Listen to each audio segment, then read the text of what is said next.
9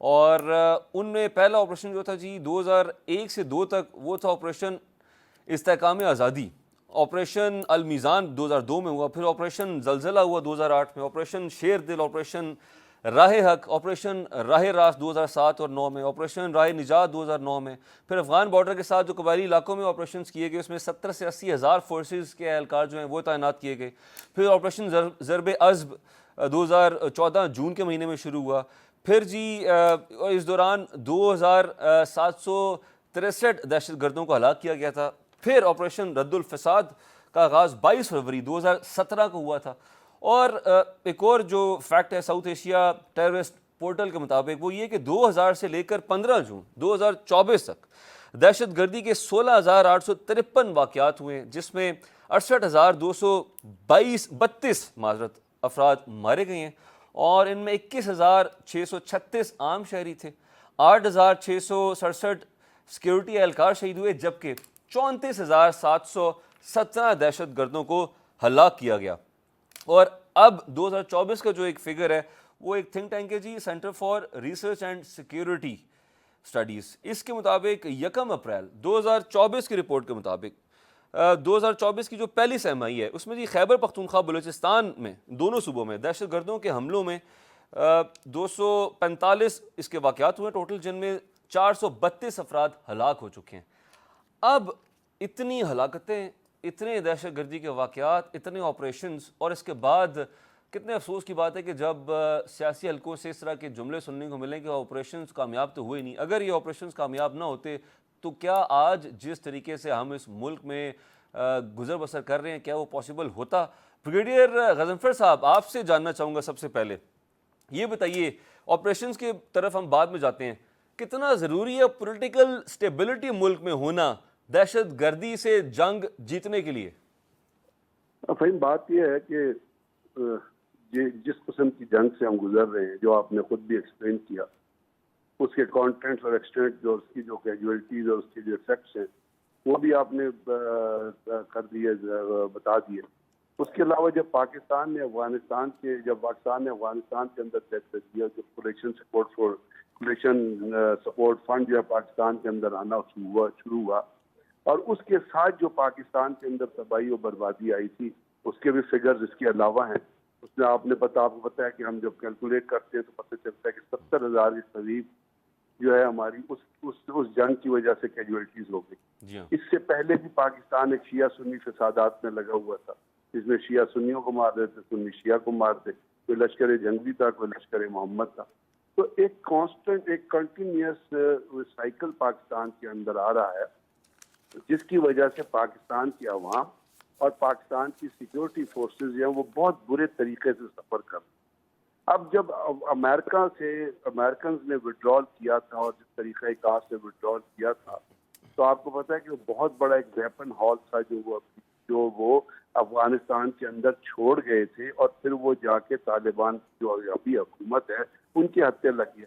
انہوں نے وہ ہتھیار ان دہشت گرد گروپوں کو بیچنے شروع کر دیے جن کو پاکستان نے اپنی سرزمین سے ایلیمنیٹ کر دیا تھا, اور ان میں بہت سارے جو ہیں وہ قید میں تھے افغانستان کے اندر, اور طالبان نے ان کو چھوڑ دیا.